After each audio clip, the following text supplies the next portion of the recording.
get in with these interest rates are actually used for overhead costs. So it does make profit, it's a profit making industry, but again most of the money that is generated goes back to operations. So it's again not as people put it out outside. Okay. So let's in Indian microfinance industry, AP is the I would say birthplace of the microfinance industry in India. The top 4 companies in microfinance are from AP. What are those companies? SKM, Vandana, Share and Basics. So this SKS is a big famous story. Everybody must have heard of SKS. It was started by a guy called Vikram Mahula. He's an MBA from Wharton, I think he's PhD from Kellogg. This guy, when he was in Hyderabad, he just went to the village again. He had his experience. And he did not immediately start this microfinance company. He went back to US, he did a PhD in research. He studied the Grameen Bank model. He came back and started with SKS Microfinance. So the thing about SKS Microfinance company is, it is only the second microfinance institution. So all these microfinance comes under something called NBFC. They are called non-banking finance companies. So this is the only second microfinance company in the world to go public. The first company was a Mexican company, microfinance. So even the IPO was what do you call? I think it was 2 or 3 times over here. It was a really big success IPO. And this basics was started by a guy called Vijay Mahajan. He's a MBA from Ahmedabad. They do pioneering work in even micro insurance and other products of research. So from 2007, 2008 to 2009, even during financial crisis years, microfinance industry was sunshine structure. When you say sunshine, what does it mean? The portfolio was increasing at 105%. Portfolio of number of loans that are being given, money that is given, and number of clients that were increasing by 25%, even during crisis. But point is, and one more thing, I want to say the penetration of microfinance sector. The microcredit demand sector in India is $72 billion. This is what the demand is. At present, microfinance sector serves only $3 billion. So that is nothing but only 4% penetration. So you can see the potential of it. That's why people were flocking to this industry. Even hedge funds, even private equity people, everybody were pumping money in these companies. Yeah. It's research done. I mean, it's somewhere like if you want, there's a consulting company called IntelliCap. It's a Hyderabad-based consulting company. They specialize in social business consulting and microfinance funding. They are basically investment for microfinance. So they raise funds for microfinance through different financial instruments. So they release research papers which are very good. I'll forward you the papers. So it's on this IntelliCap. Don't you think that high default risk is this? Microfinance, the whole model. Yeah. High default risk. No. I won't say no. Again, so the repayment risk of microfinance industry is before 2009-2010 was 99%. There's no industry anywhere where there's 98% repayment risk. So what is the model? How do they take money? How do they repayment risk? So it is SHG model. So they don't give money to individuals, they only give people to a group of people. Money to a group of people. And basically women. Close to 90% of the people who take money from microfinance is women. Okay? So there are 5 or 6 people form a group. And the model work is if you give 5,000 rupees today, the repayment starts immediately after 1 week. It's not after 4 months or 5 months. The repayment starts after 1 week or max 2 weeks, not more than that. So you have to start generating profits, whatever it is, after 1 week, right? So that is how the model works. So you will be asking how will they pay? So if you are in a group of 5-6 people, they will keep pressure on you to repay cash loan. If I don't repay, other people put pressure on me or not pressure on me, they'll say you have to repay. So there will be somebody who always push you around to work up till max. So that is how the model works. Actually, this microfinance model, you are telling that 5 people one time will be taking loan, and this loan will do what is insurance kind of. They will push this guy to pay the loan. They will be No, it's 5 people. 5 people is not assurance. Assurance only, but 5 people will be 5 loans will be given to individuals. They are not the same family, you understand, right? For example, they are from the same company, same group. Yeah. So that they will be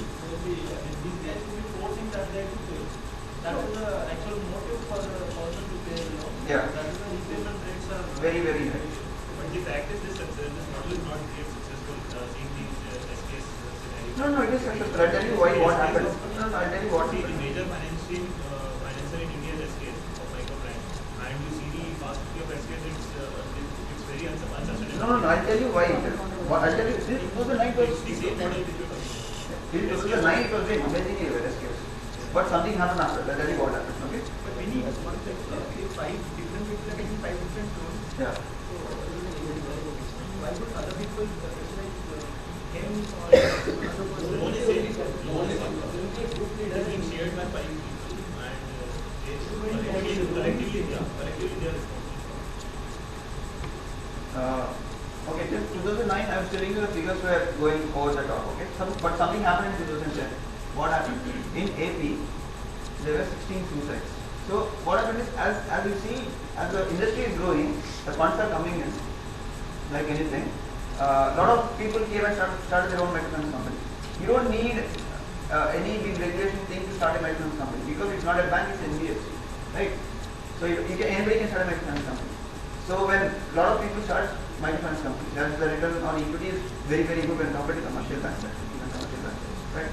So in AP in 2010 there were 16 suicides. Okay, there were 16 suicides. So everybody started blaming the microfinance industry, saying that the interest rates are high, and the loan agents who actually have to go and take back the money started harassing people and all, right? So that is what happened. So when this thing happened, the AP government, they put regulations, heavy regulations. So what were the regulations? The regulations actually targeted the model itself. It said that you should not take repayment after 1 week. That's what they said. You can only take it after 1 month. And second point was, and second point they said was to the consumers that you don't have to actually repay the loan also. That's what they said. So when they said those things, the whole industry collapsed. The repayment rates, which was 99%, came down to almost 40% or even less. So the point is, in microfinance industry, when you don't have money, when the money is not coming in, you don't have money to operate. There won't be any operating income, right? So it started going into losses badly. So that is what happened. So at present, as of now, the industry is actually in a very bad state. The reason is because of the heavy regulation.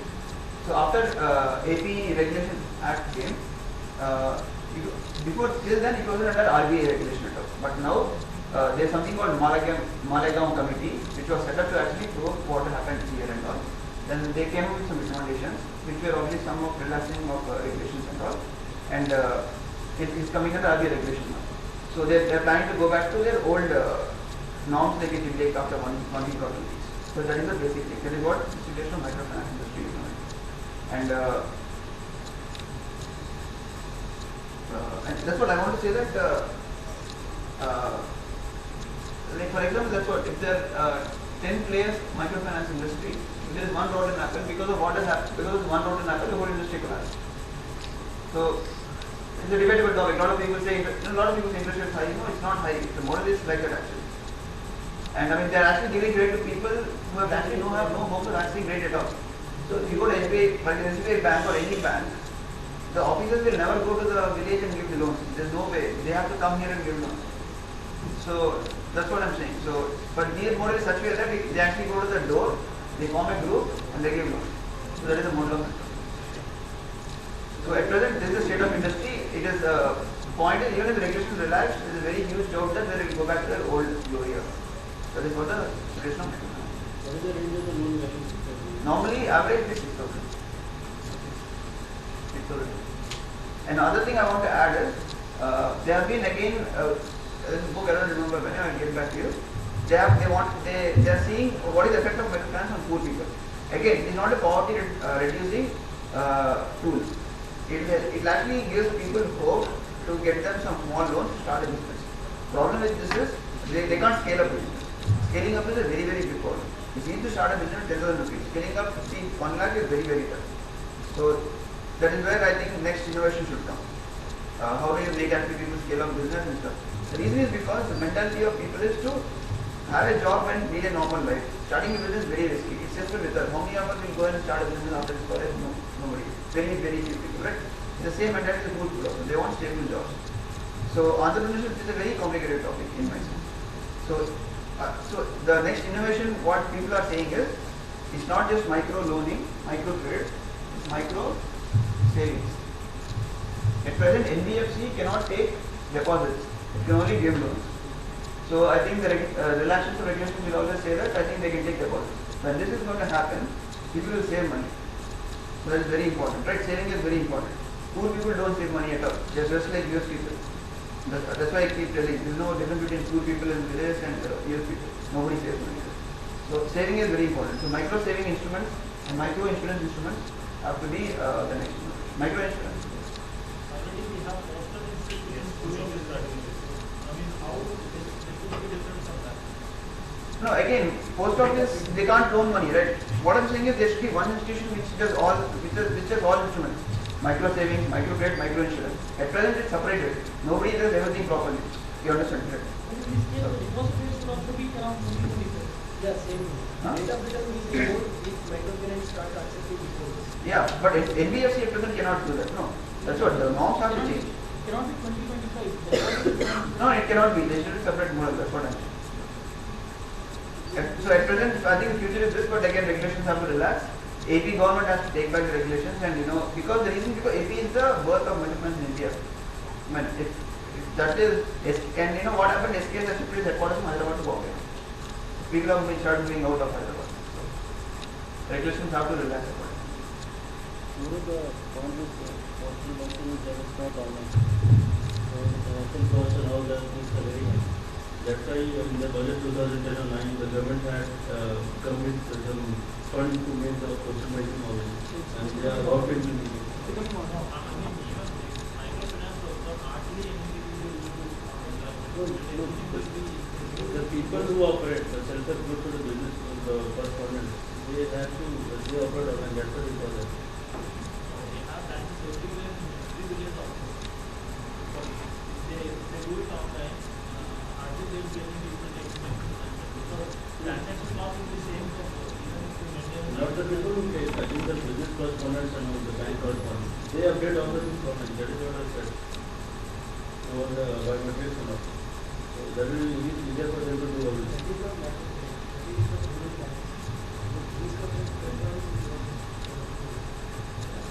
Even microfinance, they do have a model like GVCs, I mean, loan officers basically they call it.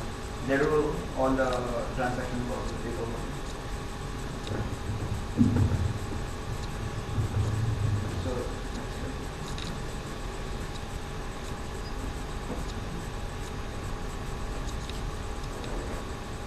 no, I think financial inclusion is very, very important. I mean, when people don't have access to credit, they cannot, I would say, move up in life. For example, we came to college because people can work with that, right? Simple concept. So people need access for education, health and other services. The inclusion is very, very important for India to go.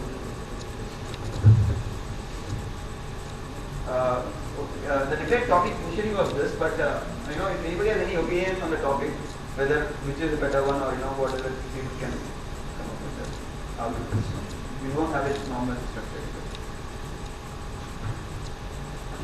Any comments?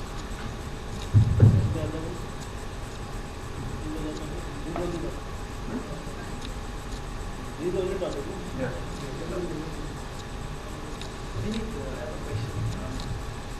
Chandra, you were telling that in the rural areas, people were having mobile, right? So like they were trying to penetrate microfinance via like mobile technology, right? You were telling. But my point is that like how? How is it possible? SMS services and then they have money. But the network is happening. No need of a smartphone or a heavy phone, right? You can just use SMS banking. That can be used.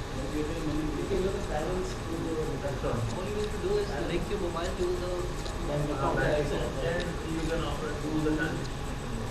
It requires a normal